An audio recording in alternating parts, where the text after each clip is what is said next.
Hi everyone, today around 9% of the EU total population are the foreign born. It is around 40 million people. Over the past 15 years, Germany became the second country after the United States to receive the largest inflows of immigrants in the OECD area. But when did this all start? The major post-war migration of resettlers who actively planned labor migration into West Germany started in the 1950s. In the period from 1955 to 1973, there were working labor recruitment programs that mainly focused on guest workers. Those were expected to stay in Germany for a definite period of time and then return back to their homes. However, most of them stayed and integrated in the social life of the region. After this, the government started to take the growing number of migrants into account and developed integration policies. In 1990, the government passed the Act on Foreigners, which stated that Germany isn't a country of immigration and put the relevant limits. Informally, the law said Germany wouldn't be able to continue an open and liberal foreigner policy if every time-limited stay resulted in a permanent residence right. In 2000, Germany was in urgent need of highly qualified immigrants to counterbalance the labor market shortage. The new Residence Act was based on the rule of support and challenge and introduced integration classes in which migrants learned the German language and culture. In 2005, the federal government released a new immigration law declaring the country as a country of immigration. In 2015, immigration rates reached its highest peak at 2.14 million immigrated people. Since then, foreigners from non-EU countries had partial access to the labor market and an opportunity to give them education in local schools. However, the integration of migrants was lacking and there was no clear path to citizenship even for the long-term residents or their children. Despite governmental policies regarding foreign migrants appearing to protect these groups, there are still disparities between local and migrants. Today, Germany is one of the long-standing countries of immigration with sizable minorities of immigrant origin. Among these newcomers, a majority of people and their children are on a path between integration and discrimination. Discrimination may take various forms, but generally is when people are pushed to the edge of society because of lacking education or being different class or color, etc. Usually it stems from one's considering the irrelevant characteristics of another. Prevented from properly participating in social and economic life, disadvantaged minorities have little or even no access to power and decision making. First, the migrants and minorities vulnerable to discrimination experience different employment and unemployment rates.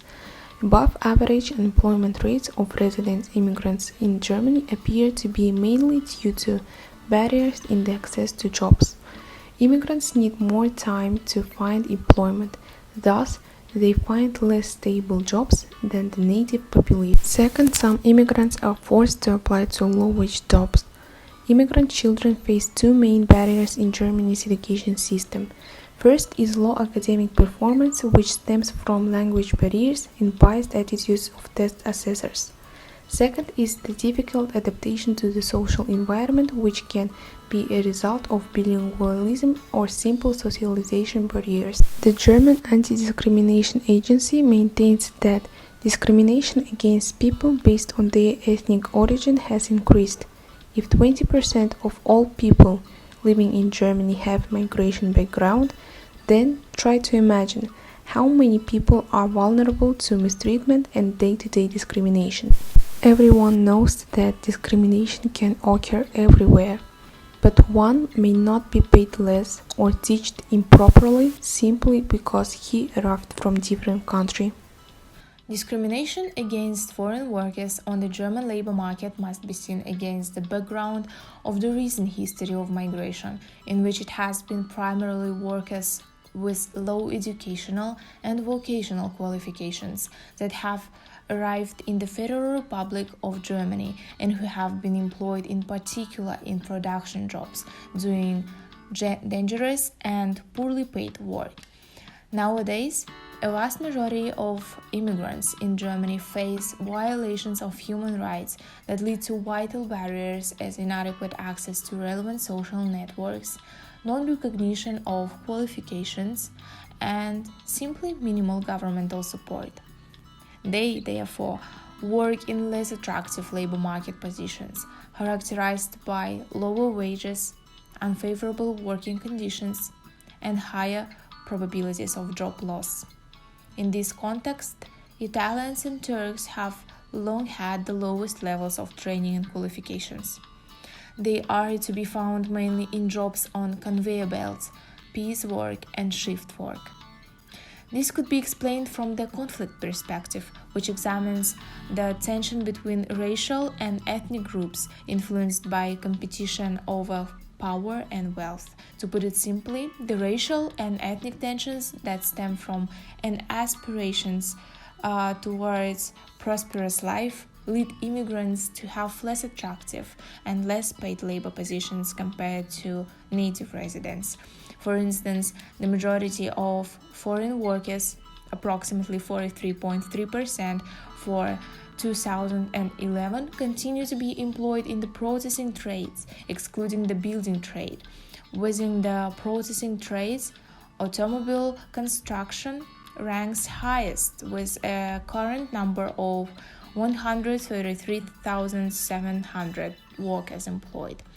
A further 25.1% are to be found in the general services sector, 9.8% in commerce, and 9.7% in the building industry.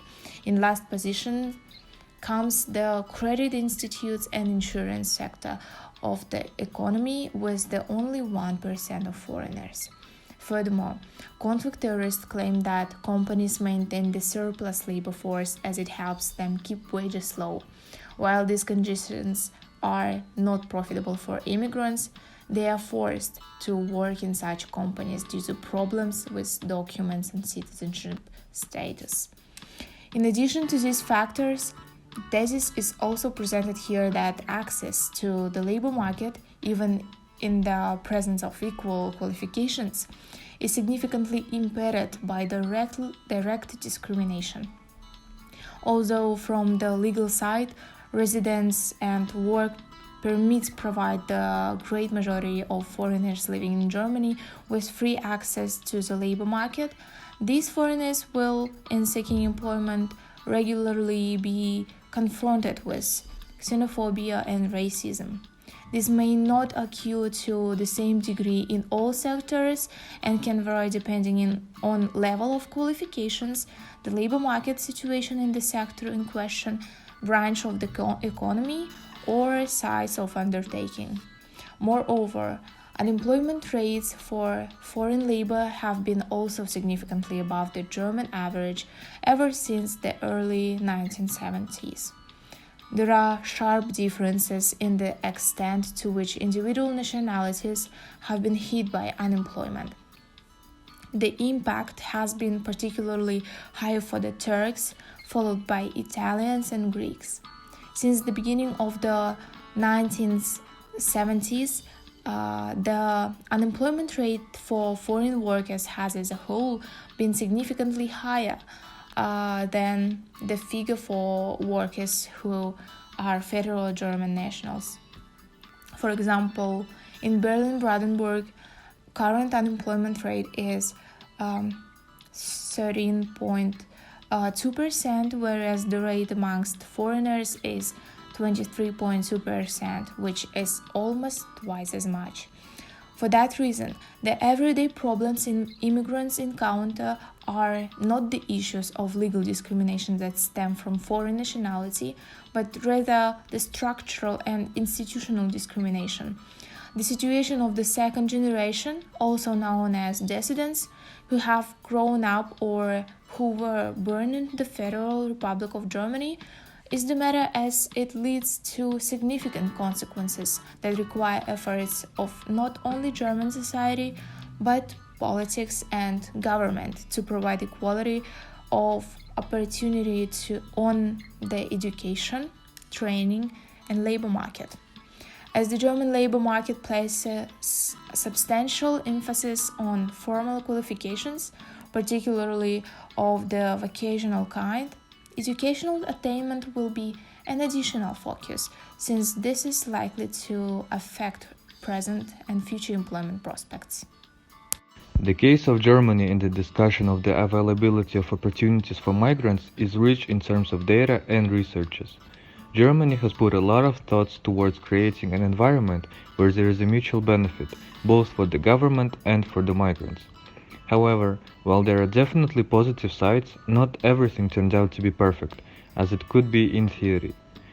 Not only do the immigrants face problems with the labor market, but also during the process of education and its overall quality and availability.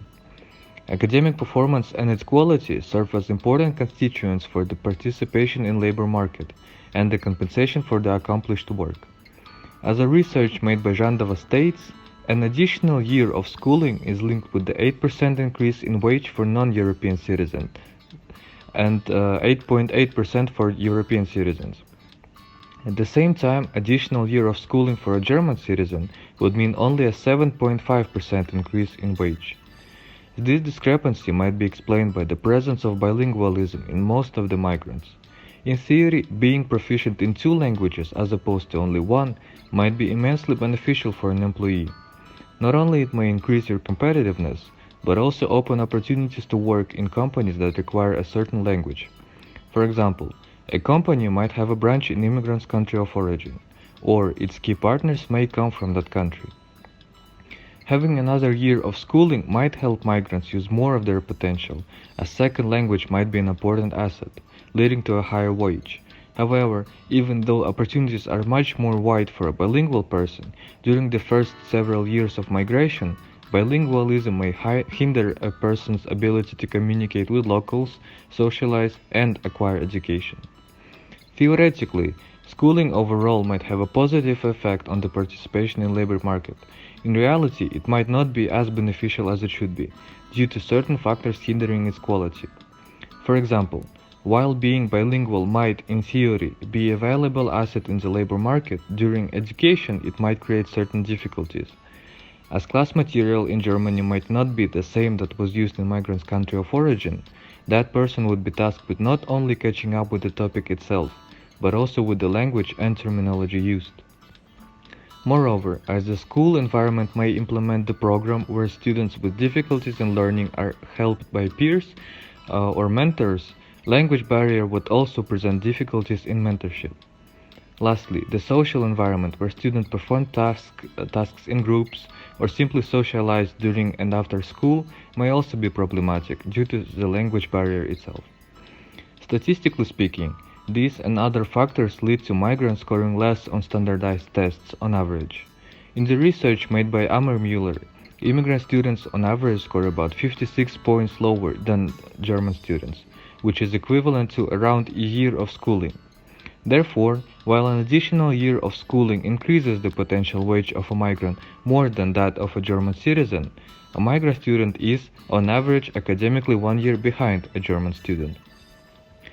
Not only does the language barrier play a significant role in immigrant students' educational hardships, but also certain cultural beliefs that are present within the family of an immigrant student. Some immigrant households may not be interested in long-term effects of giving their children education, and are much more inclined to reap the short-term benefits of other life directions. For example, in their research on migrants, Krull and Schneider pointed out that sometimes a family is much more interested in setting up an early marriage for their daughters. As a result of this, the income of the household would increase, and the status of that family in the eyes of their friends and relatives at home country would also increase. Therefore, not only is the education harder for an immigrant due to the language barrier, but also there may be a lack of incentives to achieve better results, as the family may be more interested in them getting married instead of pursuing an education and a subsequent career. Knowing this, the difference between the theoretical process of education and later enrollment in labor force and the reality is evident. This disparity, paired with other economic and social problems, lead to existing inequality. Eliminating inequality between immigrants and citizens in labor market and education is an ongoing task, and policymakers are tasked with it. Different policies are implemented which may improve the well-being of immigrants. In general, discrimination against immigrants in Germany is an example of how to fight it and how urgent this problem is. Because Germany, as a country that claims to be a country of immigrants, has pursued many policies in support of immigrants, and can be considered as one of the leaders in this area. But the question arises, if the government has invested a lot to improve the situation with the immigrants and with this discrimination, with help of new vacancies and financial support, why in the country still in schools the immigrant children are subjected to discrimination and the labor force of immigrants is very cheaply estimated? All this together prompts the idea that a new policy or reform of the old ones is needed. One such policy is bilingual education in minority schools to teach children both a German and a non-German mother language. As stated earlier, immigrants' education is very important for improving social life and increasing income. But due to the social environment for immigrant students in school and the language barrier, the academic performance of these children lags far behind their peers. Considering all this, the following solutions in which we discussed a few studies can change the situation with education for the better. First, teachers in minority schools must have an appropriate level of qualification, for example, experience working with foreign students, and etc. This will reduce the number of disadvantaged schools in Germany and increase the academic performance of young refugees. Second, it's necessary to mix the scholars of immigrants with local ones in one general educational policy, so children from an early age will feel like a part of society. And also, a very small part of immigrants have money for paid courses for children and other expenses for educational purposes. Thus, the government should regularly provide students and families of immigrants with books and other essentials for learning. That's the final suggestion. Another area that needed improvement, as Westenberg and Abel said, discrimination occurs in all areas, at work, in public place and in government. Work is the area where all groups are most discriminated against. Many immigrants face a problem of discrimination and nationalism, but mostly in their work. As Westenberg and Abel point out in their work about the experience of discrimination among immigrants from 8 countries. This is strange considering the fact that the government is always looking for and supporting the rights of immigrants, and the discrimination is a serious crime in Germany and punishable by law. So, according to the research results, many policies focus only on trained professionals from other countries and not on refugees without professionalism.